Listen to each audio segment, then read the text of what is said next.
Well, first of all, other than the outcome for us, it was a great college football game. Yale deserves a tremendous amount of credit. They earned it. They did a great job. You know, it was a really clean game. The only turnover in the entire game was obviously on the onside kick, and that proved to be the pivotal play in the game for a lot of different reasons. Offensively, they did a good job keeping us off the field, even though they didn't score a ton of points. They really did a good job managing the clock, dominating the clock, and managing the field position. Our kids, they played their butts off. They gave us everything they have. This one is on me. Questions?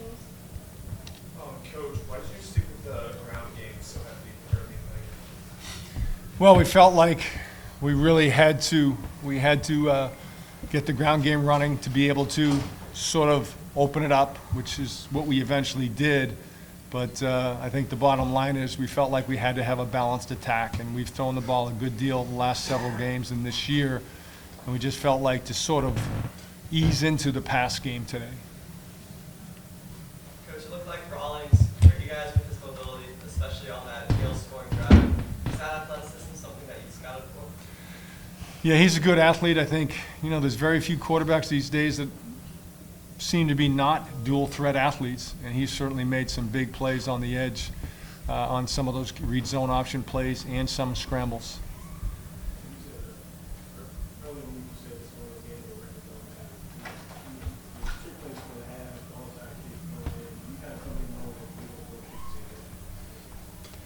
Yeah, I think the bottom line is it was a great call, it was a great play, and they executed.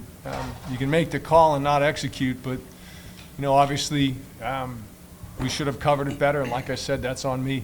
Coach,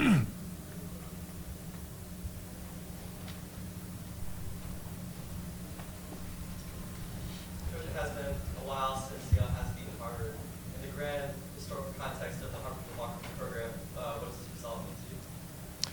Well, obviously it's heartbreaking. It's heartbreaking for our seniors because they had a chance to win an Ivy championship. It's heartbreaking for our seniors because at the end of the day, this game is about pride, as I've said before, pride in our team, pride in our program, and certainly pride in our school first and foremost. And so, yeah, it's heartbreaking. And when you realize that you work out, 320 days a year for only 10 opportunities, and obviously it culminates with the Harvard-Yale game. I feel terrible for our kids. Questions for the student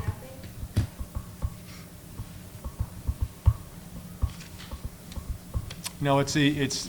It's the reality. It's sort of growing up. The reality is something we haven't sort of experienced in a long time. Is you can put it all out there. You can work as hard as you can. You can believe, and when you do that, you still risk getting your heart broken. And again, that's certainly what happened today.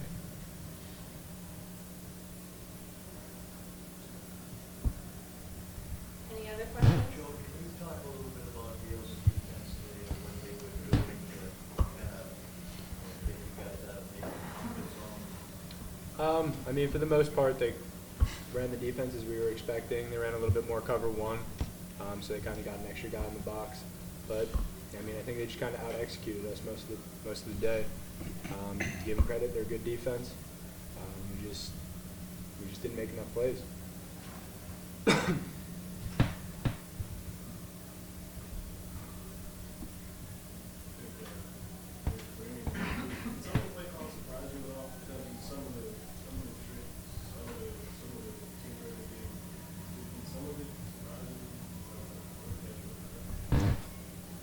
Well, there weren't too many trick plays. I think you're talking about the fake polecat field goal.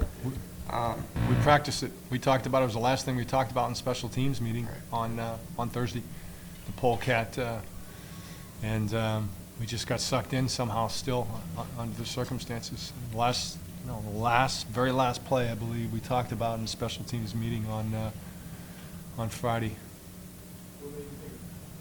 Well, Coach Craw, he goes through all the options, and we had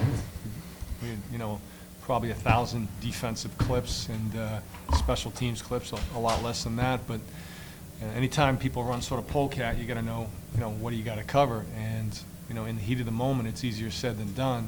Quarterback fakes coming up, boom, pop pass.